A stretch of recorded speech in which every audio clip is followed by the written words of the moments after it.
prophecy of the righteous Son. In the end times, the prophecy of the righteous Son is fulfilled through Christ on his return. The world is stuck in sin, continuing on worshiping the sun, the moon, and the stars. And therefore, in the end, they are cursed, the sun, the moon, and the stars, and stripped from them as a part of the judgment. And these plagues are seen in the Bible prophecy and in the end times when we go to look through these. In this judgment, we see that the sun scorches the earth as a part of the key point in Revelation chapter 16, verse 8 and 9. And the fourth angel poured out his vial upon the sun, and the power was given unto him to scorch men with fire. And men were scorched with great heat, and blasphemed the name of God, which hath power over these plagues, and they repented not to give him glory. And it is through these plagues that you will see the likeness why Christ should be worshipped. The true righteous Son. They worship the sun, the moon, and the stars, but they should be worshiping the Son of God, who is the Son of righteousness. And what you end up seeing here is that because of these type things, the plagues come over them. Their rains are withheld, and other such things that occur to them, that the earth is used to curse them. Revelation chapter 11 verse 6 says, And these have power to shut heaven, that it rain not in the days of their prophecy, and have power over waters to turn them to blood, and to smite the earth with all plagues as often as they will. And these famines come from no rain. These are part of the curses that are seen in this.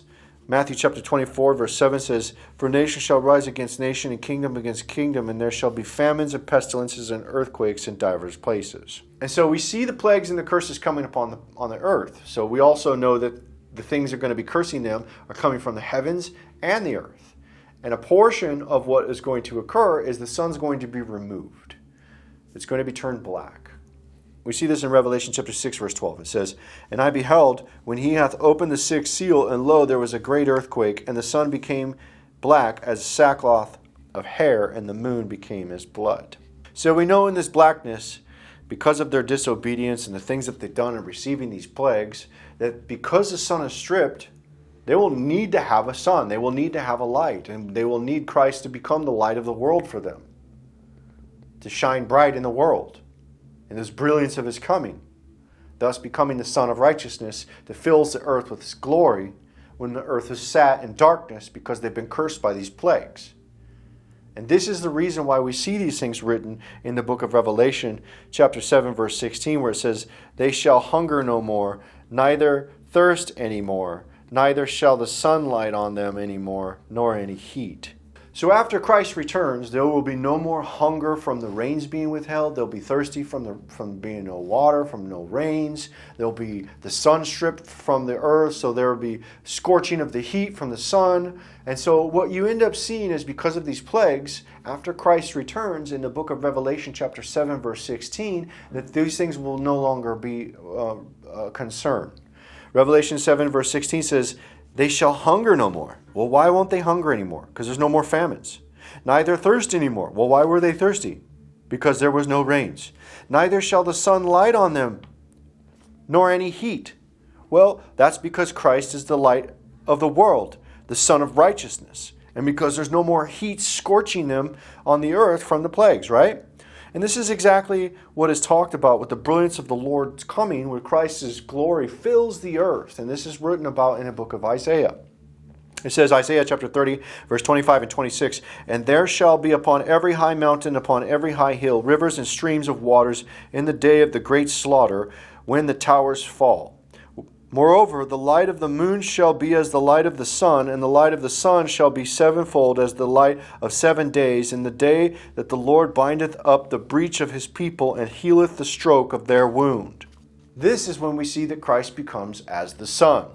Revelation chapter 21, verse 23 through 25. And the city had no need of the sun, neither of the moon to shine in it, for the glory of God did lighten it, and the Lamb is the light thereof.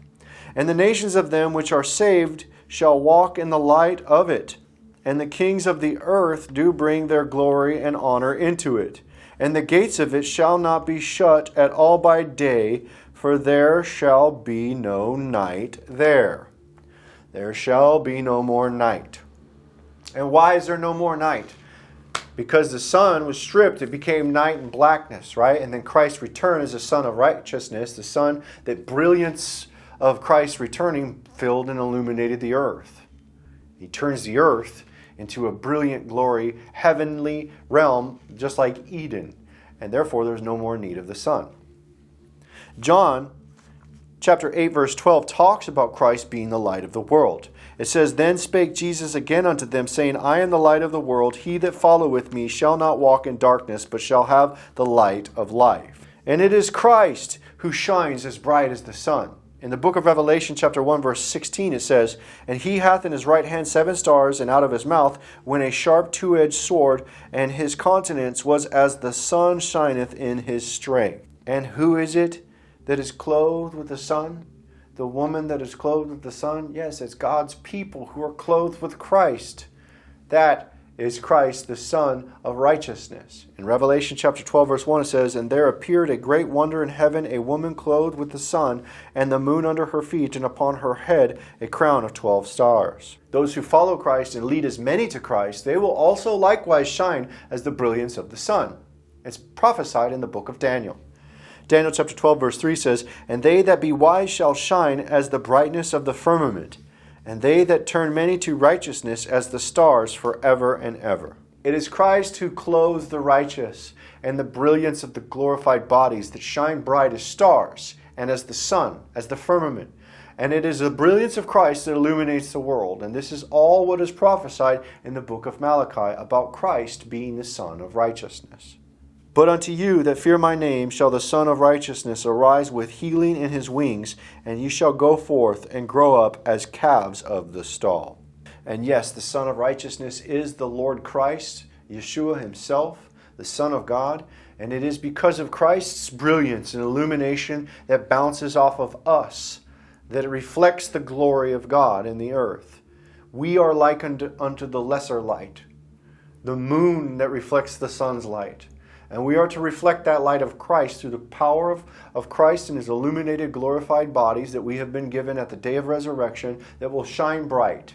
And all those who we lead to Christ's righteousness will also shine like the firmament in the heavens. And this is the prophecy of the Son of righteousness.